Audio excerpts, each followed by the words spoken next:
Друзья, приветствую вас, вечерний выпуск. Давайте посмотрим, что там интересного происходит, куда движутся рынки и какие скрытые силы и механизмы в них сидят.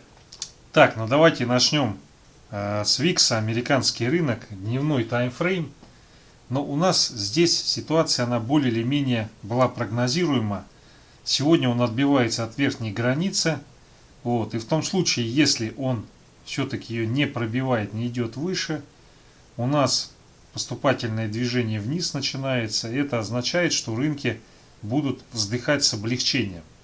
Так, ну вот SFD на фьючерс S&P. Тут мы сегодня позицию удержали, ниже не пошли. К концу дня пошел небольшой рост. Вот, но здесь примечательно то, что вот этот вот заход, он не пробил зону вот эту буферную. И, соответственно, теперь у нас получается здесь полноценная разворотная формация, у которой цель движения находится на 3550. Опять же, обращаю внимание, если вот эта зона будет пробита на объеме, то мы начнем двигаться вниз, и у нас первая цель будет 3320. Так, ну NASDAQ сегодня не сказать, что растет, но он консолидируется. Вот, соответственно, то есть если на днях в течение там недели не будет пробития 11430, то есть все основания полагать, что до выборов, сразу по факту выборов, мы увидим движение наверх. Здесь надо только четко понимать, что помимо того, что ликвидность она будет идти в американские акции, сейчас Дамклав меч завис над бигтеком, в первую очередь пойдет в расход, скорее всего, Google. Давно уже американские регуляторы, антимонопольные службы на него точат зубы. Вот. Ну и как только они сразу возьмутся за Google. Надо понимать, что, в общем-то, основа всей этой прекрасной четверки там, или пятерки, сколько их там, в общем-то, это и есть компания Google. Потому как все алгоритмы поиска товара, поиска в интернете, они все как бы адаптированы под современный мир, под Google технологии. Google технологии, Chrome технологии, даже последняя версия Microsoft Explorer, она построена на технологии Chromium. Вот, соответственно, если они будут пилить Google, то это может привести к очень значительной просадке. Здесь в первую очередь будет падать именно NASDAQ. Вот. Но я не думаю, что это они, несмотря на то, что там был доклад Конгрессу, уже как бы в суд подают. Скорее всего, эта история, она будет в начале следующего года реализована. Вот. Конечно, если даже какое-то заявление в судебном порядке насчет рассматриваться в этом году, я не думаю, что ему дадут особый ход. Обычно как бы такие дела, но все-таки их под конец года стараются не начинать. Тем более будет много хлопот, связанных с президентской гонкой, потом как бы с реализацией выборов, вступления президента в силу, ну или как это называется, инаугурация. И поэтому, скорее всего, вот это весь трешак с бигтеком, я думаю, было бы логично его перенести на следующий год.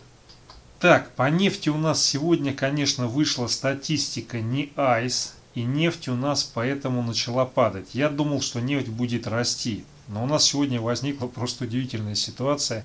Вот график нефти, вот график рубль-доллар. Доллар падает вместе с нефтью. Ну когда такое еще было?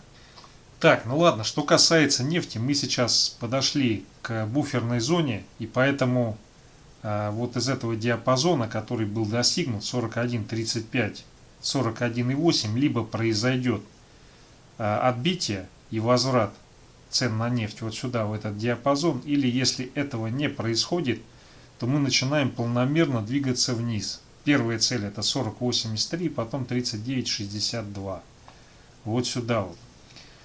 На самом деле сегодня, конечно, в общем-то, картина, она благоприятствовала тому, что нефть сегодня бы росла, но этого, к сожалению, не произошло.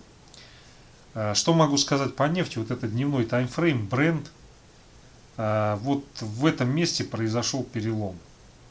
Вот здесь, скорее всего, ну, по моему мнению, были такие сделки, которые показали, что ее здесь, ну, скажем так, вышли определенные крупные игроки, и после этого она начала постепенно проседать.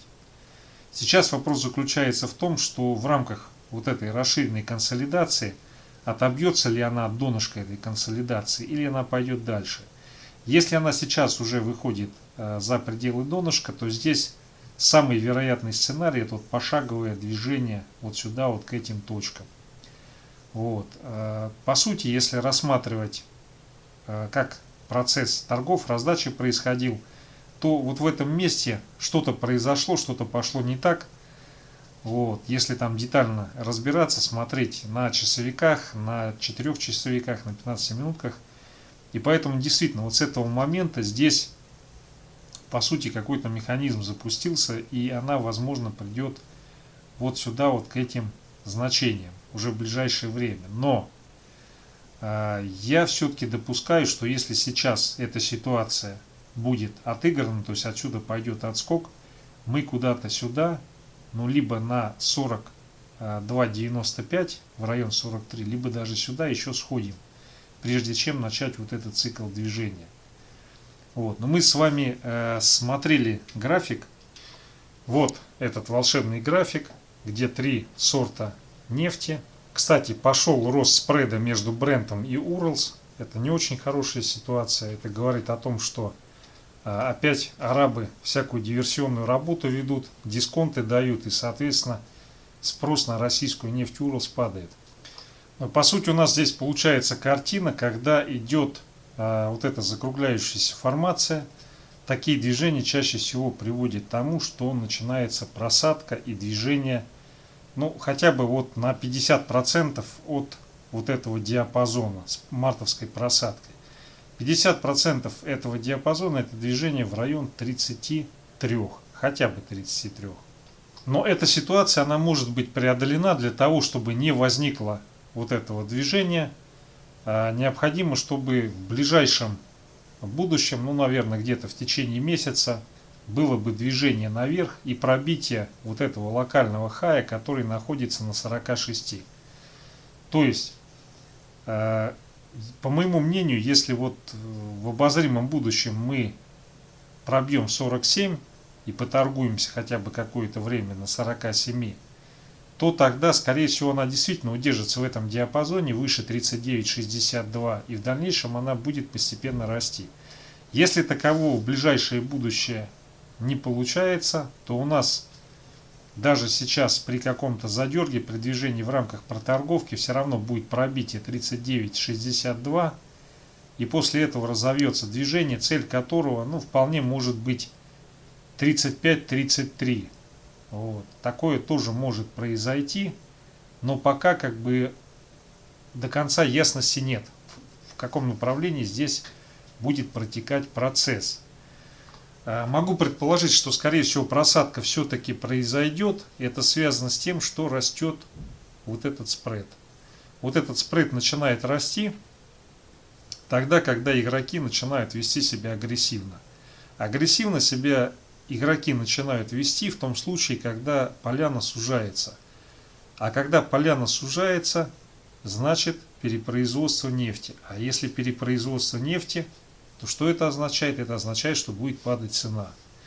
Вот такая нехитрая логика, которая, с моей точки зрения, сейчас указывает, что все-таки в среднесрочной перспективе, наверное, по нефти будет движение вниз.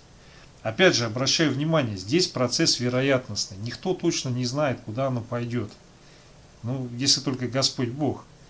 Вот, поэтому в обозримом будущем, если будет пробой 46 и закрепление, то вот этот сценарий с просадкой на 35, даже 33, он отменяется.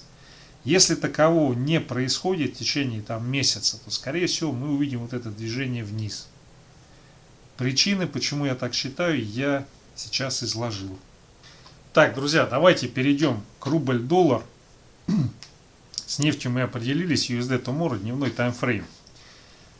Смотрите, вот глобально, конечно, ситуация парадоксальная, потому что вроде как нефть падает, рубль не ослабляется. Сегодня завершился аукцион, и поэтому, ну, действительно, там небольшое движение на укрепление доллара к рублю, оно было. Сейчас мы посмотрим. Глобально хотел обратить ваше внимание на следующий момент. Вот сейчас мы подошли к демаркационной линии, к буферной зоне, пробитие которой приведет к тому, что рубль укрепится до 75, вот сюда вот. Вот сюда вот в этот диапазон. Вот. А для того, чтобы это произошло, нужно ему еще немножко здесь поторговаться или сразу уйти сюда. В каком случае этого не будет? Этого не будет, если сегодня-завтра мы втягиваемся вот сюда, в эту зону, которая находится от 76,75 до 77,3 и, соответственно, торгуемся в ней. В этом случае в ближайшее время мы не получим пробой донышка вот этой консолидации и уход рубль-доллар пары на 75. Так, ну и текущая ситуация, что нам ожидать сегодня до конца дня по рубль-доллар. Смотрите, здесь, я думаю, будет боковик. Боковик движения вот в этом диапазоне. Сейчас, как бы, наверное, никаких резких движений не возникнет. Вот, но завтра в случае пробития 77, 77,05 отсюда пойдет импульс, цель которого будет потестить вот эту границу 77,35. И в случае ее пробития, соответственно, задержаться вот здесь, вот в этом диапазоне. Почему такая ситуация возникла? Ну, смотрите, тут пересеклось несколько обстоятельств. Во-первых, то, что начался так называемый налоговый период. Это спорная вещь. Кто-то говорит, что уже как бы рубли заранее держат и валютный, и здесь, собственно говоря, на рубли спрос не увеличивается. Тем не менее, то есть каждый месяц, где-то начиная с 18 или 20 числа по 25 ориентировочный диапазон, рубль всегда, как правило, укрепляется. В большинстве случаев. Вот. Здесь не могу судить, кто там запасается рублями для уплаты налогов, кто не запасается. Разные могут быть причины. Вот. Каждый раз они немножко отличаются, но в целом есть общая закономерность. Вот, и поэтому после 25 числа, скорее всего, здесь действительно будет либо от текущих значений, либо после захода на 75, но потом, я предполагаю, пойдет ослабление рубля или как минимум возврат вот сюда на этот уровень. Вот, опять же, дальнейшее укрепление рубля, я думаю, оно будет происходить только в том случае, если нефть все-таки отобьется и пойдет на 47. Вот. Но я думаю, в текущей формации вероятность такого процесса, она невелика. То есть, скорее всего, сейчас будет проторговочка в диапазоне, который мы с вами видели, и потом эта проторговочка по нефти приведет к тому, что нефть все-таки сходит на 35-33. Так, что касается рубль-доллар сегодня, я думаю, мы где-то вот в этом боковике и закроемся в диапазоне 77, 76 и 7. Вот, потому что весь потенциал движения, он, я думаю, исчерпан.